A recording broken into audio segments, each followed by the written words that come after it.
Bonjour à tous, je suis ravie de vous retrouver pour cette nouvelle vidéo comme chaque mardi. Donc le mardi, je poste sur ma chaîne YouTube la vidéo qui fait suite à l'article de blog. Donc pour reprendre, chaque jeudi un article de blog, chaque mardi la vidéo de l'article de blog. Alors cette semaine, j'ai intitulé mon article Vocabulaire, une histoire de route. Et je vous explique au début de cet article que l'idée m'est venue de vous parler de tout ce vocabulaire en écoutant la radio et en lisant la presse, bref, tous les médias qui, depuis quelque temps, eh bien, étaient en train de beaucoup parler des explosions qui ont endommagé les gazoducs Nord Stream 1 et 2. Et c'est à cette occasion-là donc, que j'ai décidé de vous parler de cela. Alors, allez, c'est parti. On va faire un petit tour du côté des routes et des différents types de routes. Alors donc, la presse nous parle de gazoducs endommagés. Et je vous demande, qu'en est-il de ce terme? Est-ce que vous savez ce qu'il signifie? J'imagine que vous en avez une petite idée. Et est-ce que vous connaissez d'autres termes qui se terminent par duc? Alors, un gazoduc. Alors, pour cet article, j'ai décidé de me plonger un petit peu et de vous inviter à plonger un petit peu dans l'étymologie des mots. L'étymologie revient à comprendre d'où vient un mot, quelle est sa racine. Alors, duc, dans le gazoduc, eh bien, duc, ça signifie un conduit, une sorte de tuyau, comme lorsque l'on parle d'un conduit d'aération. Alors, un conduit d'aération, hop, je vous ai pas, mais on y va, un conduit, eh ben, pas d'eau, non, d'aération. Donc un conduit d'aération, si on regarde des photos, voilà, un conduit d'aération, c'est un grand tuyau qui fait venir de l'air dans des aérations ou peut-être parfois des choses comme des climatisations. Et là, on a effectivement un conduit. Donc un conduit, c'est un gros tuyau. Donc duc dans gazoduc, cela signifie un conduit. C'est un mot qui puise ses origines dans le terme latin ductum. Voilà. S'il y en a que ça intéresse, hein, je suis allée chercher dans mon dictionnaire d'étymologie. C'est pratique, un dictionnaire d'étymologie, de façon à vous raconter des choses assez sérieuses. Donc, un gazoduc, c'est un conduit qui est utilisé pour acheminer, transporter le gaz, pour conduire le gaz. Donc, si Gazoduc tient la vedette en ce moment, malheureusement pas forcément pour de très bonnes raisons, je vous demande si vous savez que d'autres termes contenant cette racine duc existent. Donc, chacun de ces termes a sa propre spécificité de transport. Alors, je vais vous parler, pour suivre, d'un aqueduc. Alors, un aqueduc, quand j'étais petite, je disais toujours aquaduc, comme dans aquatique. Mais non, ce n'est pas aquaduc, c'est aqueduc. Un aqueduc, ça provient également du latin, et qui signifie conduire, donc mener, guider, acheminer. Mais cette fois-ci, il s'agit de l'eau. Un aqueduc est un canal visant à acheminer de l'eau. Et pour ceux d'entre vous qui sont en quête à la recherche hein, d'érudition, de connaissances latines, d'érudition latine, eh bien, ce mot est issu du latin, voilà, aquaeductus, qui signifie qui conduit l'eau. Donc, on a toujours l'idée d'emmener, d'acheminer, de conduire. Et le plus célèbre des aqueducs, c'est sans nul doute le pont du Gard qui a été construit par les Romains entre Uzès, Nîmes et Avignon dans le sud de la France. Cet aqueduc a probablement été construit vers le 1er siècle. On n'est pas absolument sûr, mais on pense que c'est vers le 1er siècle. Sa forme est absolument originale, tout autant que majestueuse. Donc quelque chose de majestueux, c'est quelque chose qui est imposant, c'est quelque chose qui nous impressionne. Cet édifice a été construit pour faire passer un aqueduc qui acheminait l'eau entre les villes d'Uzès et de Nîmes. Donc, quand je dis cet édifice, pardon, je parle du pont du Gard. Hein. Le pont du Gard a été construit pour faire passer un aqueduc qui acheminait l'eau entre les villes d'Uzès et de Nîmes. Ce pont comporte 3 niveaux d'arches pour arriver à une hauteur suffisante pour que l'eau puisse suivre son parcours. Alors, je vais vous le montrer, je vous ai mis un lien. Je vous ai mis un lien vers ce si joli pont du Gard. Regardez comme il est beau. Donc, le pont du Gard, nous avons des arches un niveau d'arche, un deuxième niveau d'arche et un troisième niveau d'arche. Et donc, les arches servaient en fait à élever ce pont qui est énorme et l'aqueduc passe en haut. Donc, en général, quand on parle du pont du Gard, on considère que tout ça, c'est un aqueduc. Mais en réalité, il y a le premier niveau, le deuxième niveau qui servent à soutenir l'aqueduc. L'aqueduc est en haut, l'aqueduc est au troisième niveau et de façon à pouvoir être au niveau des montagnes, des petites collines, et à faire passer l'eau à la bonne hauteur pour pas que l'eau descende et ensuite remonte. Parce que faire descendre l'eau, on y arrive, la faire remonter, c'est un peu plus difficile. Donc il fallait que l'eau reste à la bonne hauteur. Et donc c'est pour cela que les Romains ont construit cet aqueduc qui acheminait de l'eau entre deux villes, entre les villes de Nîmes et Uzès. On est dans le sud de la France. Donc, cet aqueduc, hop, on le voit là encore un petit peu également. On peut le visiter. Regardez comme il est beau là. On peut le visiter et je vous recommande vraiment de le visiter si vous pouvez. Hop, il y avait d'autres photos, les photos changeaient. Ah bah voilà, elles ont changé pendant qu'on était plus bas. Donc ça, c'est une vue de l'intérieur. Il y a comme une sorte de musée. Vous pouvez comprendre le tracé du canal, le tracé de cet aqueduc pour comprendre voilà, d'où vient l'eau, où elle va. Et vous pouvez aller le voir en marchant à pied. Donc, je vous encourage à aller le voir. Et c'est ce que je dis dans l'article de blog. Si un jour vous venez en France, je vous conseille vivement d'aller voir ce prestigieux monument. Mais je vous conseille encore plus, bien sûr, de réserver votre billet à l'avance parce que c'est un lieu très prisé. Un lieu très prisé, ça veut dire qu'il a beaucoup de succès. C'est un lieu très prisé des touristes. Les touristes l'aiment beaucoup. Il y a beaucoup de touristes. Donc, si vous pouvez réserver votre billet en avance, ça vous évitera de faire la queue pendant longtemps. Cet aqueduc est très impressionnant et il fait 48 mètres de hauteur et 275 mètres de long pour le deuxième niveau. C'est le niveau le plus long, hein, parce que, hop là, quand on le voit, voilà. Le premier niveau, comme il est entre deux collines qui ont une forme évasée, qui s'ouvrent un peu sur les côtés, le premier niveau n'est pas forcément le plus grand, mais le deuxième niveau est le plus long. Et c'est le deuxième niveau qui fait 275 mètres. Donc, c'est vraiment un très, très beau monument. Et c'est l'aqueduc le plus célèbre de France, ce pont du Gard construit par les Romains qui est situé dans une très très jolie région dans le sud de la France. Voilà. Donc voilà pour l'aqueduc. Nous avons vu le gazoduc qui achemine le gaz. Nous avons vu l'aqueduc qui mène, qui achemine l'eau, donc dans aqueux, comme une solution aqueuse, une solution à base d'eau, ou encore aquatique, quelque chose d'aquatique, un milieu aquatique.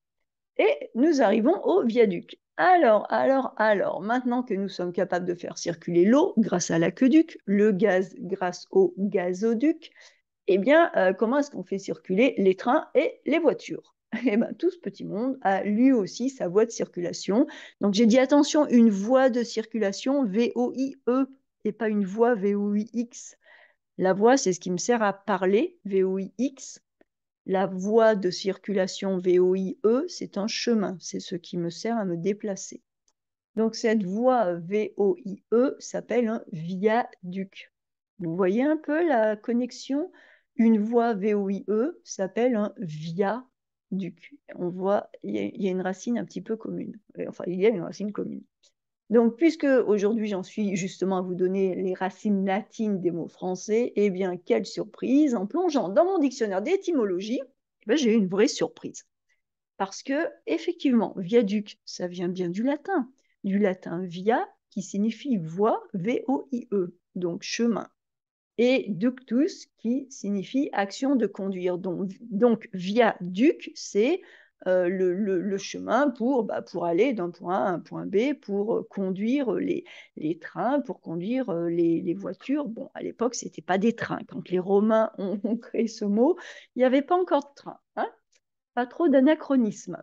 Mais, à ma grande surprise, quand j'ai cherché dans mon dictionnaire, donc l'étymologie était bien ce que je pensais, mais ce mot, eh bien, nous, les Français, nous ne l'avons pas directement emprunté au latin, mais aux Anglais. Comme je le dis, quel comble! Si les Français se mettent à emprunter les mots latins aux Anglais, oh là là, qu'est-ce qui se passe? On marche sur la tête, hein? C'est normal, les mots voyagent beaucoup. Donc, nous, les Français, avions oublié un petit peu ce mot et les Latins ont continué de l'utiliser. Et un jour, les Français ont rencontré des Anglais qui utilisaient ce mot. Les Français ont trouvé que ce mot était très très bien et l'ont repris pour eux. Donc, ce que je vous dis, hein, comme quoi les mots voyagent beaucoup. Donc, ce sont les Anglais qui ont utilisé ce mot et nous le leur avons emprunté à notre tour au début du 19e siècle. Alors, le plus célèbre viaduc, parce que maintenant on a compris ce que c'est qu'un viaduc. Un viaduc, ça sert à faire passer les voitures, pourquoi pas les vélos, et les trains. Et les piétons aussi, hein. Les piétons, les gens qui marchent ont le droit de passer sur les viaducs, souvent. Donc, le plus célèbre viaduc que nous ayons en France, c'est le viaduc de Millau, qui est lui aussi situé dans le sud de la France, mais un peu plus à l'ouest par rapport au pont du Gard, hein. Le pont du Gard est vraiment dans le sud, comme si on descendait vers Marseille, et le viaduc de Millau est un peu plus vers le centre. C'est le plus impressionnant des viaducs et il est également assez récent. Alors lui, il n'a pas été construit par les Romains, hein, il date de 2004. Sa construction a vraiment défrayé la chronique. Défrayer la chronique, ça veut dire qu'on en a énormément parlé. Il y avait les gens pour, les gens contre, il y avait un petit peu de gens qui manifestaient, de gens qui étaient complètement contre, complètement pour, voilà. Et les médias en ont beaucoup parlé à l'époque de la construction. Et la pile la plus haute de ce viaduc, c'est également la plus haute du monde. Elle mesure 245 mètres. Ah, c'est très haut, 245 mètres, hein. Si vous avez le vertige, bah, je vous conseille de faire un détour et d'éviter ce viaduc. Il est possible de passer par la vallée en dessous, hein. Personnellement, j'ai pris ce viaduc, mais c'était la nuit, donc je n'ai rien vu. Ça ne servait à rien. C'était un peu... Bon, ça servait à aller plus vite. Alors, donc, je vous donne également le site de ce viaduc. Donc là, on le voit, il est éclairé, il est tout beau, il est très joli. C'est un bâtiment, une construction très, très impressionnante, hein, et qui passe au-dessus, pas vraiment d'un grand fleuve ou d'une grande rivière, mais surtout d'une vallée. Alors oui, il y a un peu d'eau au fond de la vallée, mais pas beaucoup, beaucoup. Donc c'est un viaduc qui est très, très impressionnant, très beau. Euh, Hop, si vous avez l'occasion. Donc, et ce que je vous dis par rapport à ce viaduc, c'est, pour la petite histoire, la décision de construire ce viaduc a été prise à cause des énormes bouchons, les embouteillages qui sévissaient, hein, qui se produisaient chaque année dans la vallée en dessous, pour traverser la petite ville de Millau. C'est pour ça qu'on l'appelle le viaduc de Millau. Alors, Millau, c'était une bourgade. Alors, une bourgade, un bourg, c'est un gros village. Mais c'est pas vraiment une grande ville, hein, c'est une petite ville, une bourgade. Cette bourgade, si tranquille en temps normal, se retrouvait assaillie de milliers de voitures au moment des départs, des départs en vacances et des retours de vacances. C'était un des endroits que les touristes et les vacanciers prenaient pour aller dans certaines parties du sud de la France. Et donc, c'était un petit village qui, à l'époque, n'avait pas... Ce petit village existe comme beaucoup de petits villages. Il existe depuis des centaines et des centaines d'années. Et quand le petit village avait été créé, il n'y avait pas encore, il n'y avait ni les voitures, ni les départs en vacances, ni les embouteillages. Donc, ce petit village n'avait absolument pas la capacité d'absorber tout le trafic des vacanciers. Et donc, chaque année, à Millau, c'était une catastrophe, c'était un embouteillage monstre pour faire passer toutes ces voitures de gens qui partaient en vacances ou qui revenaient de vacances. C'est pour cela que la décision avait été prise de construire ce viaduc pour passer au-dessus de cette vallée et éviter les embouteillages. Alors, il me semble que j'avais une photo de cette grande pile. Ah oui, c'est là, voilà. Si vous cliquez là-dessus, vous voyez, vous allez pouvoir, attendez, hop là, où est ma souris? Voilà, là, ouh là là, ça bouge. Hop, la pile. Voilà, on voit une photo de la pile, hein. Donc, si vous cliquez, si vous allez là-dessus, vous pouvez vous amuser à cliquer et avoir des photos. Là, c'est la photo de la pile pendant qu'elle était en construction. On l'appelle P2, c'est la pile la plus haute. Elle fait 245 mètres. On vous donne les hauteurs de toutes les piles, hein. La première fait 94, la deuxième fait 245 mètres, la troisième 221, la quatrième 144, ainsi de suite. Voilà. Hop là. Oh, découverte du viaduc, on y retourne. Non, ah oui, voilà. Hop, on revient. Donc, là, on a le petit village, hein, le petit village où on a une vue. Qu'est-ce qu'on a d'autre? Qu'est-ce qu'on voit d'autre? Hop là, on va voir. Allez, on va aller se promener sur les haubans. Vous voyez ça, ça s'appelle les haubans. Ces grandes cordes, enfin, ce ne sont pas des cordes, justement, ce sont des haubans. Mais ça ressemble à des cordes qui tiennent, qui servent à tenir les piliers, les piles du pont. Donc les haubans, hop, ah, on les voit là, ils sont jolis. Les haubans, ce sont, alors souvent, ce sont des câbles en acier, hein, pas des cordes. Il faut que ce soit solide. Donc voilà, si vous vous amusez à cliquer, vous allez pouvoir voir différentes photos, des photos de la construction, des photos de... Ah bah voilà, là on est en haut d'un haut-banc, hein. Voilà, donc je vous laisse aller visiter le site et le site de ce viaduc. Et donc j'en étais à vous raconter que ce viaduc a été construit à cause des embouteillages qu'il y avait chaque année. Et ensuite, j'ai trouvé un lien assez intéressant, si vous voulez y aller, c'est drôle. C'est pour vous prouver que les Français adorent les bouchons. Je vous mets le lien vers un article consacré aux nostalgiques du célèbre embouteillage de Millau. Alors ça, c'est absolument incroyable. Ce sont des gens qui sont passionnés et qui ont la nostalgie de l'époque du bouchon, parce que depuis qu'il y a le viaduc, il n'y a plus de bouchon. Et eux ont cette nostalgie parce que ça leur rappelle de bons souvenirs, des souvenirs de leur jeunesse, des souvenirs de départ en vacances. Et du coup, ils ont décidé d'organiser un événement dans lequel ils reconstituent, ils recréent le traditionnel bouchon de Millau. Il fallait quand même l'imaginer, hein. Alors, mais eux, c'est juste pour faire la fête. Donc, si vous êtes du côté de Millau en mai 2023 et que vous adorez les bouchons, si un petit bouchon vous tente, eh bien, vous aurez droit à une belle tranche de culture française parce que, effectivement, vous pourrez profiter d'un grand bouchon avec reconstitution de l'époque. Et je vous dis que également, en attendant ce superbe, alors j'ai mis superbe entre guillemets, hein, je me moque, hein, c'est ironique, je me moque de ces Français. En attendant ce superbe événement culturel, n'est-ce pas? Vous pouvez aller voir les archives du bouchon de 2019 parce que oui, il y a déjà eu un bouchon organisé, reconstitué. Vous pourrez voir que c'est une reconstitution d'époque avec de vieilles voitures. Même les gendarmes sont en uniforme des années 70-80. Bref, tout a été pensé pour vous propulser dans ce passé folklorique et je ne peux pas résister. Donc, je vous montre le site internet du prochain bouchon, donc le 18 et 19 mai. Alors, ah non, ça c'est l'ancien. Ça c'est l'ancien, le 18 et 19 mai 2019. Et le prochain, c'est au mois de mai 2023. Donc là, vous avez le programme qui va reprendre les mêmes points forts qu'en 2019, c'est-à-dire samedi, un défilé en convoi, alors sur le viaduc de Millau quand même, et dimanche, bouchon festif. J'adore cette expression. C'est une invention absolument merveilleuse. Un bouchon festif. Parce qu'en général, les gens qui sont bloqués dans un bouchon, quand on est bloqué dans le trafic, dans les embouteillages, ce n'est pas festif. On ne fait pas la fête. Eh bien là, il y a une bande de gens qui a décidé de faire un bouchon festif en centre-ville. Donc, ils vont vraiment bloquer une partie du centre-ville et il y aura de quoi, il y aura un marché, il y aura de quoi manger, de quoi faire la fête. Donc voilà, le bouchon.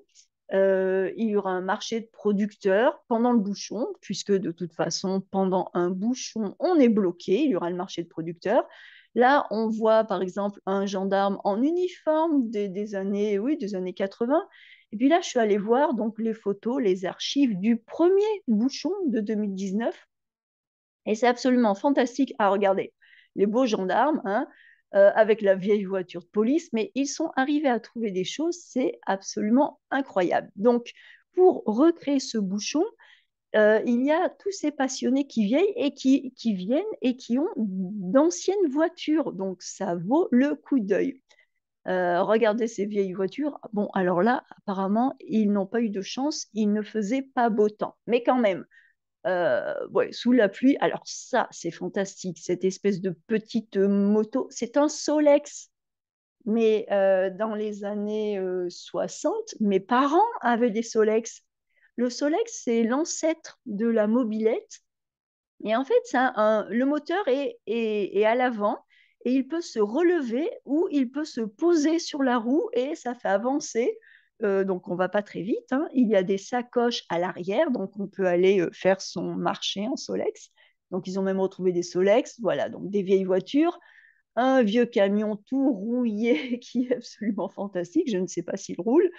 Un monsieur dans un costume absolument improbable. On dirait qu'il est allé prendre du tissu chez ma grand-mère. C'est fantastique. Ce costume est absolument années 70 à en mourir. Des voitures, des voitures, des voitures, des vieilles voitures. Alors, je voulais vous montrer une vieille, ça doit être une Fiat 500, ça, c'est tout petit. Un bon vieux camion Citroën, c'est fantastique, il roule quand même. Et je voulais vous montrer, donc il y a les fameuses, voilà, il y a des dodoches. Les dodoches, ce sont les 2 chevaux. Alors ça, c'est une voiture mythique chez les Français. La génération de mai 68, je dirais. Voilà, les gens qui étaient dans leur vingtaine d'années en 1968, c'était la voiture, hein, la Dodoche. Et donc la Dodoche, la 2 chevaux, qu'on appelait Dodoche, et a été faite par Citroën. Et puis là, juste derrière et à droite, il y a une autre voiture absolument emblématique, c'est la 4L de Renault. Donc la 4L et la Dodoche, à L2, elles représentent toute cette époque. Et si vous allez pour ce bouchon de Millau, eh bien, vous pourrez voir des Dodoches, des 4L, toutes ces vieilles voitures. C'est absolument. Là, il y a une vieille DS de Citroën. La DS était une voiture absolument emblématique. C'était la voiture, par exemple, du général de Gaulle quand il est devenu président de la République française. Il était sa voiture officielle était une DS. Donc voilà, vous allez voir des choses. Là, on voit encore la DS. C'était une voiture absolument fantastique, la DS. Regardez comme elles sont belles, ces vieilles voitures. Ah, encore deux Dodoches. Elles sont fantastiques, ces Dodoches. Elles sont merveilleuses. Donc voilà. Voilà pour ce bouchon du viaduc de Millau. Vraiment, si vous pouvez aller, ouais, vous verrez, je suis sûre que dans le marché de producteurs, vous aurez des tas de produits traditionnels français. Si vous voulez remonter le temps, et voir un morceau de la culture française des années entre 1960 et 1980 aller à Millau au mois de mai 2023. Je vous assure, vous allez passer un bon moment.